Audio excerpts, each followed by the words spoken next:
আম্মাজান খাদিজাতুল কুবরা রাদিয়াল্লাহু তাআলা আনহা, দ্বীনের নবী, মায়ের নবী, রহমতের নবী, আম্মাজানকে বলে খাদিজা বেশি বেশি করে কবরের মুরাকাবা করো। যেই মানুষটা বেশি বেশি মৌতের মুরাকাবা করবে, কবরের মুরাকাবা করবে, আল্লাহ পাক রব্বুল আলামিন তার দিলকে নরম বানায় দিবে। মৌতের মুরাকাবা, কবরের মুরাকাবা মানুষের অন্তরকে নরম বানায় দেয়। আল্লাহর নবী বলতেছেন, খাদিজা বেশি বেশি করে মৌতের কথা ইয়াদ করো, কবরের কথা ইয়াদ করো। কবর বড় ভয়ঙ্কর, এমন এক ভয়ঙ্কর জায়গা। হয় কবর কারো জন্য হবে জান্নাত, নয়তো কারো জন্য হবে জাহান্নাম। আল কবরু রাউযাতুম মিন রিয়াদিল জান্নাহ আও হুফরাতুম মিন হুফারিন নার। আম্মা জান তিনি কবরের মুরাকাবা করেন। রাসূল বলেন, আকসিরু যিকরা হাযিমিল লাযযাতিল মাউত, বেশি বেশি করে মৌতের কথা ইয়াদ করো। যে মৌত চিরদিনের জন্য তোমার সকল আশা, সকল ভরসা, সকল চাওয়া পাওয়া সব কিছু মুহূর্তের ভিতরে যেই মৌত শেষ করে দেয়, ওই মৌতের কথা তুমি বেশি বেশি করে ইয়াদ করো। আম্মাদান মুরাকাবা করেন।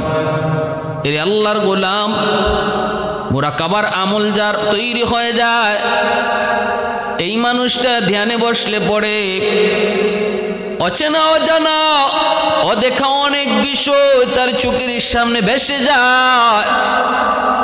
যখনই একজন মানুষের দিলের ভিতরে, মনের মধ্যে মুরাকাবার আমল তৈরি হয়, সুফিয়ানে কেরাম এটাও একটা সবক দেন। নফল নামাজ, নফল জিকির আজকারের ভিতর এটাও একটা সবক তারা দেন। দিনের কোনো একটা টাইমে, কোনো একটা সময়ে, কোনো একটা টাইমে ধ্যানে বসে আল্লাহ পাকের সৃষ্টি নিয়ে একটু মুরাকাবা করা, কবরের কথা ইয়াদ করা, মৌতের কথা ইয়াদ করো।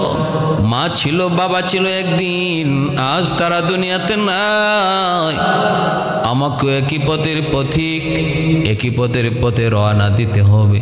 এই বিষয়টা তুমি দিনের কোনো এক টাইমে অল্প সময়ের জন্য হলো ধ্যানে বসো, নিরিবিলি একা একা কোথাও বসে তুমি যদি দিলের তুমি ওই মুরাকাবাটা অর্জন করো, তাহলে অটো তোমার দিলের ভিতরে আল্লাহর ভয় জাগবে, আমলের ভিতরে আগ্রহ তৈরি হবে। আম্মা জান তখন মুরাকাবার আমল করেন। কবরের জগতের চিত্র তার চোখের সামনে ভেসে ওঠে। ভয়ঙ্কর ভয়ঙ্কর কবরের জীবন, কবরের যে জগৎ, যেটাকে আলমে বরজখ বলা হয়। আল্লাহর নবী, রহমতের নবী, মায়ের নবী, তিনি বলেন কবর হলো আখিরাতের মঞ্জিলের প্রথম ঘাঁটি। কবর জীবনে যার জীবন সুন্দর, কবর যার জন্য আসান, তার আখিরাতের সকল ঘাটকে আল্লাহ পাক আসান করে দেয়। কবরের ভিতরে যেই মানুষটা আটকা পড়ে যায়, তার আখিরাতের সব ঘাট তার জন্য কঠিন হয়ে যায়। আম্মা জান মুরাকাবা করে চিৎকার করে কান্না শুরু করলেন। কবরের হালতের কথা তার চোখের সামনে ভেসে উঠল। কবরের হালত তার চোখের সামনে ভেসে উঠল। কেউ নাই, কেউ নাই, কেউ নাই, একা একা থাকতে হয়। অন্ধকার ঘর, কীট পতঙ্গের ঘর, একাকী থাকার ঘর। ওই ঘরে কেউ সঙ্গী নাই, কেউ সাথী নাই, কেউ পাশে আসবে না, কেউ সহযোগিতাও করবে না। ধ্যানে মগ্ন হইয়া আম্মা জান বেচাইন, বড় পেরেশান। ভাইরা বন্ধুরা, এই অবস্থা দেখা খাতুনে জান্নাত ফাতেমা রাদিয়াল্লাহু তাআলা আনহা কলিজার টুকরা মেয়ে আম্মা জান খাদিজাতুল কুবরা রাদিয়াল্লাহু তাআলা আনহার কলিজার টুকরা মেয়ে খাতুনে জান্নাত ফাতেমা রাদিয়াল্লাহু তাআলা আনহা। মনে রাখবেন, আমার নবী, রহমতের নবীর সন্তান, ছেলে মেয়ে যা হয়েছে দুনিয়াতে আসছেন সবাই আম্মা জান খাদিজাতুল কুবরা রাদিয়াল্লাহু তাআলা আনহার গর্ভ থেকে। আর কোনো বিবির গর্ভ থেকে নবীর কোনো সন্তান আসে নাই, তবে একজন সন্তান ইব্রাহিম, তিনি মারিয়া কিপ্তিয়ার গর্ভ থেকে এসেছিলেন। যে কয়জন দুনিয়াতে বেঁচে ছিলেন তারা সবাই ছিলেন আম্মাদান খাদিজাতুল কুবরা রাদিয়াল্লাহু তাআলা আনহার মেয়ে। খাতুনে জান্নাত দৌড়ে নবীর কাছে চলে গেলেন। আব্বাজান, আম্মা তো পেরেশান, আম্মা তো কান্না করে করে অস্থির, কেন মা এত পাগল, কেন মা এত কান্না করে করে বেচাইন হলো, আমি জানি না, আমি বুঝি না। বাবা আপনি আসেন। নবীজি মদিনার মসজিদ থেকে নবীজি দৌড়ে হুজরার ভিতরে ঢুইকা দেখেন আম্মাজান কান্দেন। নবী বলতেছেন, খাদিজা, আল্লাহর নবী রহমতের নবী দৌড়ে ঘরের ভিতরে ঢুকলেন। ঢুইকা দেখেন আম্মাজান কান্না করে, আম্মাজান কান্না করে। নবী বলতেছেন, খাদিজা, ও খাদিজা, কেন কান্না করো, কান্নার কারণ কি? আম্মাজান মক্কাতেই ইন্তেকাল করেছেন। নবী হিজরতের আগে, আল্লাহর নবী হিজরতের আগে মক্কায় থাকতেই আম্মাজান খাদিজাতুল কুবরা রাদিয়াল্লাহু তাআলা আনহা ইন্তেকাল করেন। রসুলের কাছে যখন এই খবর খাতুনে জান্নাত যায় পৌঁছান, খাতুনে জান্নাত ফাতেমা রাদিয়াল্লাহু তাআলা আনহা তখন ছোট্ট বালিকা। রসুল দৌড়ে এসে সান্ত্বনা দিয়ে বলেন, খাদিজা কেন কান্না করো, কান্নার কারণ কি? আম্মাজান আরো কান্না শুরু করলেন, নবী গো, আমি কবরের মুরাকাবা করেছিলাম আপনার কথায়, কবরের মুরাকাবা করতে যে আমি পেরেশান, আমি ভয়ে ভীত, অনেক ভীত হয়ে পড়েছি, আমি আতঙ্কিত হয়ে পড়েছি। ওগো নবীজি, আমি চরম আতঙ্কিত। আল্লাহর নবী বলতেছেন, খাদিজা ভয় পেও না, কান্নার কোনো কারণ নাই, টেনশনের কোনো কারণ নাই। আমি নবী তোমাকে সান্ত্বনা দেই, তুমি কান্না করবা না, ইনশাআল্লাহ কবর তোমার সাথে খারাপ কোনো আচরণ করবে না। কিন্তু আম্মাজান বলেন, না গো নবী, আমি শান্ত হতে পারবো না, তবে দুই শর্তে আমি কান্না বন্ধ করব, দুই শর্তে আমি কান্না বন্ধ করব। যদি আপনি দুই শর্ত মানেন, যদি আপনি দুই শর্ত পালন করেন। আল্লাহর নবী রহমতের নবী বলেন, শর্ত কি? আম্মাজান তিনি কে? ইসলামের সর্বপ্রথম যিনি কালেমা পড়ে মুসলমান হলেন, তিনি কোনো পুরুষ নন। যুবক, ইসলামের ছায়াতলে সর্বপ্রথম যিনি কালেমা পড়ে মুসলমান হয়েছেন, তিনি কোনো পুরুষ নন, তিনি একজন মহিলা। তিনি কে? এই উম্মতের জননী, আমার নবীর সর্বপ্রথম বিবি, যার জীবদ্দশায় রসুল আর দ্বিতীয় কোনো বিয়ে করেন নাই, যার জীবিতকালীন সময়ে নবী দ্বিতীয় কোনো বিয়ে করেন নাই। এত মায়া, এত মহব্বত। মক্কার সবচেয়ে একজন ধনী নারী, মক্কায় যাকে ডাকা হতো তাহেরা, পবিত্রা বলে। শুধুমাত্র সম্পদের মালিক তা নয়, চারিত্রিক দিক দিয়েও আম্মাজান ছিলেন পূত পবিত্র। সম্পদও ছিল অনেক, সুন্দরের দিক দিয়েও ছিলেন অতুলনীয়। তখনকার সময় আম্মাজানের চেয়ে সুন্দর আরবে আর কেউ ছিল না। এত সুন্দর, এত সুন্দর। আম্মাজানের টাকা পয়সা, সম্পদ, সহায় সম্পদ এত বিশাল ছিল। মক্কায় এমন কোনো গরিব মানুষ নাই যে মানুষটা আম্মাজানের কাছ থেকে সহযোগিতা পায় নাই, আম্মাজানের কাছ থেকে কোনো সাহায্য নেয় নাই, এমন কোনো মানুষ মক্কায় ছিল না। এজন্য মক্কার মানুষ ওনাকে অত্যন্ত শ্রদ্ধা করত, ওনাকে অত্যন্ত সম্মান করত, ওনাকে পূত পবিত্রা করে তারা ডাকত। এজন্য আম্মাজান তিনি তার সকল সম্পদ বিয়ের পর আমার নবীর কাছে ইসলামের খেদমতে তিনি দান করেছিলেন। আর নবীজি এক মুহূর্তে সকল সম্পদ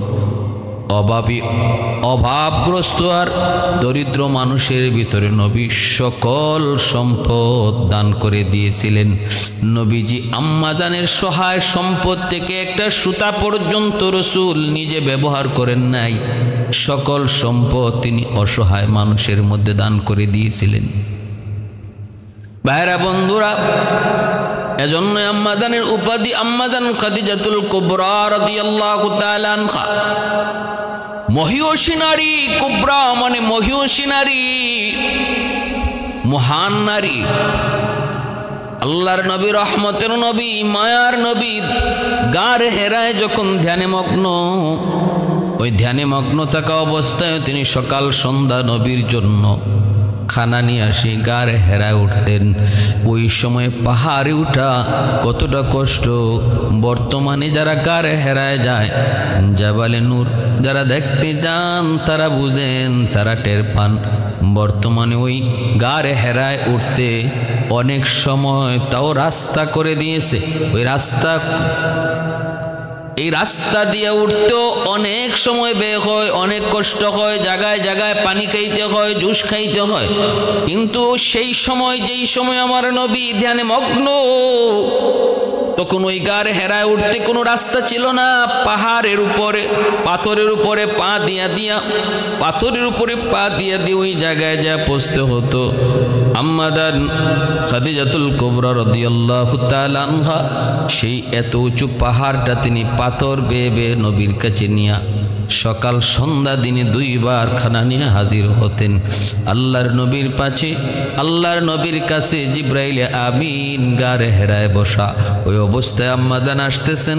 জিব্রাইল কয়, নবী গো, ওই যে আপনার প্রিয়তমা স্ত্রী খাদিজা আসতেছে। আল্লাহর নবী বলতেছে, জিব্রাইল, আমার খাদিজাকে তুমি চিনো? বলে, নবী গো, আমি শুধু না, আকাশের সকল ফেরেশতারা আপনার খাদিজাকে চিনি। শুধু তাই নয় গো নবী, যেই পরিমাণ কোরবানি আপনার খাদিজা ইসলামের জন্য করেছে, আল্লাহ পাক রব্বুল আলামিন আমাকে বলছেন আল্লাহর পক্ষ থেকে সালাম যেন খাদিজাকে আপনি পৌঁছায়া দেন। এত সম্মান, এত ইজ্জত, দুনিয়ার থাকতেই যিনি জান্নাতের সার্টিফিকেট পেয়েছেন, দুনিয়ার থাকতেই যিনি জান্নাতের সার্টিফিকেট পেয়েছেন, আল্লাহর কাছ থেকে যিনি সালাম পেয়েছেন, ওই আম্মাজান কবরের কথা ইয়াদ করে যখন পাগল একদম বিচলিত, তখন মায়ের নবীকে বলতেছেন, নবী গো, যদি দুইটা শর্ত আপনি আমার মানেন তাহলে আমি কান্না বন্ধ করব। রাসূল বলতেছেন, খাদিজা বলো, কি তোমার শর্ত? এক নাম্বার শর্ত হলো গো নবী, আমার ইন্তেকালের পর আপনি আমার জানাজার নামাজ আপনি নিজে পড়াবেন, আপনি আমার জানাজার নামাজের ইমামতি করবেন। দ্বিতীয় শর্ত হলো, আমাকে যখন কবরে রাখা হবে, মাটি চাপা দিয়ে সবাই চলে আসবে, কেউ থাকবে না। কিন্তু আমার শর্ত হলো, আমার একটা অনুরোধ হলো, আপনি সেদিন সবার সাথে আমাকে একা ফেলে যেন না। আপনি আমার কবরের পাশে দাঁড়ায় থাকেন, যতক্ষণ আপনি দাঁড়ায় থাকবেন ততক্ষণই আমার বুকে সাহস থাকবে। মুনকার নাকির আসবে প্রশ্ন করার জন্য, যে মুনকার নাকির এত ভয়ঙ্কর, তাদের চোখগুলা হবে নীল, হাতের মধ্যে থাকবে হাতুড়ি। যেই মুনকার নাকির এত ভয়ঙ্কর, তাদেরকে দেখলেই মানুষের ভিতর থেকে ভিতরে পানি থাকে না, এত ভয়ঙ্কর, চোখগুলা নীল, হাতে হাতুড়ি, যেন চোখ দিয়ে আগুনের স্ফুলিঙ্গ বের হয়। এই মুনকার নাকির যখন আমাকে প্রশ্ন করবে, প্রশ্ন করার আগেই তাদেরকে দেখে আমি ভীত হয়ে পড়ব। কিন্তু যদি আপনি আমার কবরের পাশে দাঁড়ায় থাকেন, আমি খাদিজা ভয় পাব না। আল্লাহর নবী বলতেছেন, খাদিজা, আমি দুটা শর্তই মানলাম, তোমাকে আমি কথা দিলাম, কান্না বন্ধ করো, আমি তোমার জানাজার নামাজ পড়াবো, আর মুনকার নাকিরের প্রশ্নের জবাব দেওয়ার আগ পর্যন্ত আমি রাসূল তোমার কবরের পাশ থেকে যাব না। বাইরা বন্ধুরা, আমার রাসূল কয়, আল কবরু রাউযাতুম মিন রিয়াজিল জান্নাহ আও হুফরাতুম মিন হুফারিন নার। হযরত উসমান গনি রাদিয়াল্লাহু তাআলা আনহু থেকে বর্ণিত মুসলিম শরীফের হাদিস। আল্লাহর নবী বলতেছেন, উম্মতের দল, তোমরা মুর্দাকে কবরে রাখার পর মুর্দার কবরের পাশে দাঁড়ায় তার জন্য মাগফিরাতের দোয়া কইরো। এবং দোয়া কইর সে যেন ইসলাম, যে ইসলাম ধর্মের উপরে ছিল এই ধর্মের উপরে যেন সে অটল থাকে। কারণ কবরের সওয়াল জবাব তার জন্য বড় কঠিন। তাকে তোমরা কবরের উপরে দাঁড়াইয়া দোয়া করে সহযোগিতা কইরো। রসুল বলছেন তোমরা তার জন্য দোয়া কইরো আর বইল তুমি যেই ধর্ম থেকে গেছো এই ধর্মের উপরে আল্লাহ যেন তোমারে মজবুত রাখে, অটল রাখে। এটাকেও শরীয়তের ভাষায় তালকিন বলে। ভাইরা বন্ধুরা মনে রাখবেন, একজন নেককার মানুষের জানটা কবজের পর আসমান জমিন তার জন্য কান্না করে, জমিন কান্না করে। যেই জায়গায় বসে বসে আল্লাহর জিকির করত, যেই জমিনে বসে বসে আল্লাহকে ডাকতো, ওই জমিন তার ইন্তেকালের পর আল্লাহর কাছে কান্না করে। আসমানের যেই দরজা দিয়ে তার নেক আল্লাহর কাছে যায় পৌঁছতো, ওই দরজাটাও যখন তার নেকি যাওয়া বন্ধ হয়ে যায় ওই দরজাটাও আল্লাহর কাছে কান্না করে। এমনকি এইরকমভাবে আসমান জমিনের সব কিছু তার জন্য কান্না করে, সব কিছু তার জন্য কান্না করে।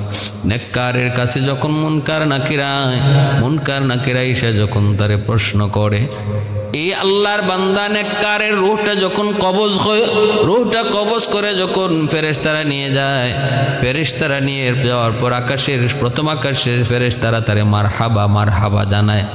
এইভাবে আল্লাহর কাছে নিয়ে মালাকুল মউত আজরাইল আল্লাহ পাকের কুদরতি কদমের কাছে তিনি সেজদায় পড়ে যায়। রব্বুল আলামিন কয় আমার নেককার বান্দার রূহটাকে তার কবরে পৌঁছায় দাও। ভাইরা বন্ধুরা, ওই অবস্থায় তার মৃত ব্যক্তির ওই মৃত জায়গা থেকে মানুষজন যখন তাকে নিয়ে কবরের দিকে রওনা দিবে, 500 জন ফেরেশতা তার নেককার মানুষের লাশটার পাশে দাঁড়ায় তাকে সহযোগিতা করে। হাদিস শরীফে এসেছে যে মানুষগুলা তারে ধোয়ায়, ওই ধোয়ানোর কাজেও ফেরেশতারা তারে সহযোগিতা করে। এই মুর্দা নেককার মানুষটা যখন কাঁধ ফেরানো হয়, ফেরেশতারা তাকে কাঁধ ফেরানোর জন্য সাহায্য করে। এমনকি কাফন দাফনের কাজেও ফেরেশতারা সাহায্য করে। কবর পর্যন্ত নিয়ে যাওয়ার সময় দুদিকে 500 জন ফেরেশতা মারহাবা কয়া তার দোনো পাশে লাইন ধরে দাঁড়িয়ে থাকে। একজন ভিআইপি মানুষ যাওয়ার সময় যেমন দোনো পাশে মানুষ তারে গার্ড অফ অনার দেয়, এইভাবেই ফেরেশতাগণ কবর পর্যন্ত সারিবদ্ধ হয়ে দুই দিকে দাঁড়ায় থাকে আর তাকে গার্ড অফ অনার দেয়, সম্মান জানায়, তার জন্য আল্লাহর কাছে দোয়া করে। এইভাবেই তারে নিয়ে কবরে রাখা হয়। ভাইরা বন্ধুরা, তখন মুনকার নাকির আসেন, আয়েশা যখন বলেন কুম বিইজনিল্লাহ, আল্লাহর হুকুমে উঠেন, আপনাকে আমরা 3টা প্রশ্ন করব, প্রশ্নের জবাব দেন। ভাইরা বন্ধুরা, ওই অবস্থায় তাকে নির্ভয় দেয়। ডান দিকে তার নামাজ, বাম দিকে তার রোজা, মাথার দিকে হলো কোরআন তেলাওয়াত, আর যাবতীয় আমল তার পায়ের দিকে আইসা হাজির হয়। নির্ভয় দেয়, আল্লাহর বান্দা ভয় পেও না, আমরা তোমার সঙ্গে আছি। ফেরেশতা মুনকার নাকির প্রশ্ন করে, ওই অবস্থায় প্রশ্নের জবাব সে সঠিক দেয়। মার রাব্বুকা ওয়া মা দীনুকা ওয়া মান হাযার রাজুল আল্লাযী বুইসা ফীকুম ইউকালু লাহু মুহাম্মদ। 3টা প্রশ্নের সঠিক জবাব দেয় আল্লাহ, রব আমার আল্লাহ, ধর্ম আমার ইসলাম, আর নবী আমার মুহাম্মাদুর রাসূলুল্লাহ সাল্লাল্লাহু আলাইহি ওয়াসাল্লাম। তখনই আল্লাহ পাক রব্বুল আলামিন কয় আমার বান্দা সত্য বলেছে, সাদাকা আবদি, আমার বান্দা সত্য বলেছে। অতএব তার কবরকে তার জন্য প্রশস্ত করে দাও, জান্নাতি বিছানা বিছায় দাও, আর জান্নাতের দিকে তার জন্য একটা সুড়ঙ্গ করে দাও, যেন জান্নাত থেকে সে সুঘ্রাণ কবরে শুয়ে শুয়ে পাইতে পারে, কবরে শুয়ে শুয়ে যেন সে পাইতে পারে। আর জান্নাতি পোশাক তারে পরাই দাও, আলবিসুহু মিনাল জান্নাহ ওয়াফতাহু লাহু ইলা বাবিন ইলাল জান্নাহ, জান্নাতের দিকে একটা দরজা করে দাও। ভাইরা বন্ধুরা, এইভাবে নেককার মানুষটার জন্য তখন এই প্রশ্নের সঠিক জবাব দেওয়ার পর ফেরেশতারাকে উপরের দিকে তাকাও, উপরে তাকাইলে একদম জান্নাত পর্যন্ত দেখতে পায়। বলে ওই জান্নাত হলো তোমার ঠিকানা। নিচের দিকে তাকাও, নিচের দিকে তাকাইলে জাহান্নামের আগুন দেখতে পায়। মুনকার নাকির কয় আল্লাহ তোমাকে ওই জাহান্নামের আগুন থেকে তোমাকে বাঁচাইছে। मौत को समझाए गाफिल इख्तिताम जिंदगी, मौत को समझाए गाफिल इख्तिताम जिंदगी, दर हकीकत मौत है सुबह हयात जिंदगी, दर हकीकत मौत है सुबह हयात जिंदगी। ভাইরা বন্ধুরা, এজন্য বলতেছিলাম নেককার আল্লাহর বান্দা যখনই তারে কবরে রাখা হয়, কবরটা তার জন্য প্রশস্ত হয়। মুনকার নাকির তারে আবার ঘুম পাড়ায় চলে যায়, কারণ একজন নেককার যখন কবরে যায় তখন তার এটা মৌত নয়, নেককারের মৌত রসুল কয় নাম কানাউমাতিল আরুস, সে যেন একজন নতুন দুলার মতো ঘুমায়, নতুন দুলার মতো ঘুমায়। আর যদি বদকার হয়, পাপিষ্ট হয়, তখন মুনকার নাকিরের প্রশ্ন শূন্য শুধু হা হা লা আদ্রি করবে, হায় আমি কিছু জানি না, আমি কিছু জানি না। মুনকার নাকিরের তখন ভয়ঙ্কর চেহারা আর তাদের ভয়ঙ্কর আওয়াজ মুর্দা তখন শুনতে পায়। হাতের মধ্যে যে হাতুড়ি ছিল, এই হাতুড়ি দিয়ে তাকে আঘাত করা শুরু হয়। ভয়ঙ্কর কবর তার জন্য সংকীর্ণ হয়ে যায়, হাড্ডিগুলা পর্যন্ত তার একটা আরেকটার সাথে মিশে যায়। এজন্যই আম্মা জান খাদিজাতুল কুবরা রাদিয়াল্লাহু তাআলা আনহা বলেছিলেন, নবী গো, আপনি যতক্ষণ আমার কবরের পাশে দাঁড়ায় থাকবেন, আমার বিশ্বাস আমার জন্য মুনকার নাকিরের প্রশ্নের জবাবটা আসান হবে, সহজ হবে। আম্মা জানের ইন্তেকালের পর নবীজি নিজে জানাজা পড়ান। আল্লাহ নবী কবরস্থ করার পর সবাই যখন চলে আসে, নবীজি আসেন না। নবীজি কবরের পাশে দাঁড়ায় রয়েছেন মুনকার নাকিরের অপেক্ষায়। সময় চলে যায়, গড়ায় যায়, কিন্তু না, মুনকার নাকির তো আসে না। মায়ার নবী, দয়ার নবী দেখতেছেন সূর্য ডুবে যাবে অবস্থায় এতক্ষণ পর্যন্ত মুনকার নাকির আসে না। আল্লাহ পাক রব্বুল আলামিন জিবরাইল আমিনকে পাঠিয়ে দিলেন। জিবরাইল আইসা কয়, নবী গো, এখানে কেন দাঁড়ায় আছেন? নবী বলতেছেন, জিবরাইল, আমার খাদিজাকে আমি ওয়াদা দিয়েছি, কথা দিয়েছি, আমার খাদিজার কবরের পাশে আমি দাঁড়ায় থাকবো যতক্ষণ না খাদিজা মুনকার নাকিরের সঠিক জবাব দেয়। আল্লাহর নবী কথা বলা মাত্রই জিবরাইল কয়, নবী গো, আপনি কি মনে করেন আপনি এখানে দাঁড়ায় থাকবেন আর মুনকার নাকির কবরে ঢুকবে? অসম্ভব, হয় না গো নবী, হয় না।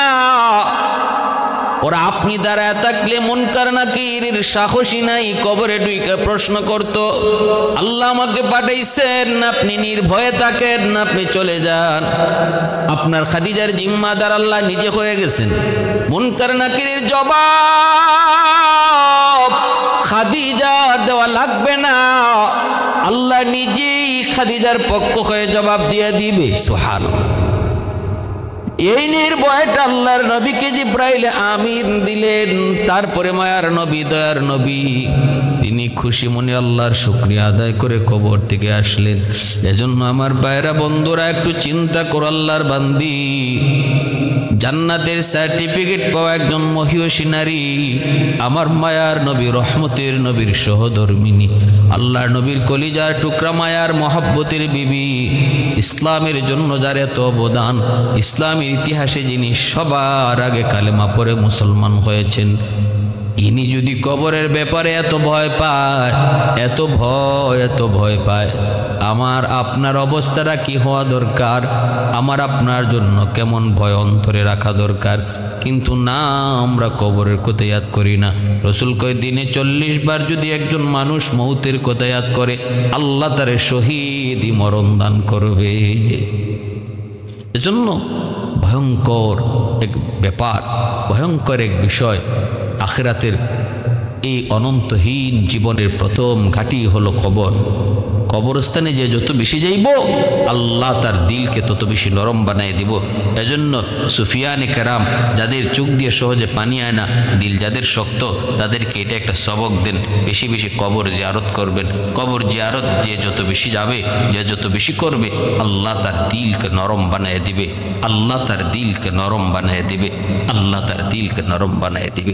এজন্য আমার ভাইয়েরা, বন্ধুরা, আজ ওনা থেকেও যদি বাঁচতে হয়, বাহাদুরি করে বাঁচা যাবে না। আল্লাহর কাছে চাও আল্লাহ যেন দিল নরম বানায় দে।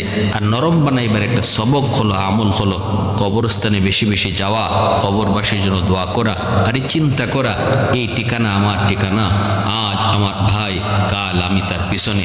সবাই আমরা একই পথের পথিক। আজ যে যায়, কাল আমি তার পিছনে আসতেছি। সবাই আমরা একই পথের পথিক। এই কথাটাই আমরা একজন মুর্দার মৃত্যু সংবাদ শোনার পর আমরা এই দোয়াটা করি, ইন্না লিল্লাহি ওয়া ইন্না ইলাইহি রাজিউন। অর্থই হলো আমরা সবাই আল্লাহর, আমরা আল্লাহরই দিকে ফিরে যাব। অর্থাৎ এই কথাটাই আমরা মেসেজ দিচ্ছি, ভাই রে তুমি যাও, আমি তোমার পিছনে পিছনে আসতেছি। আল্লাহ আমাদেরকে বেশি বেশি মৌতের কথা ইয়াদ করার, কবরের কথা বেশি বেশি ইয়াদ করার তৌফিক আল্লাহ দান করুন।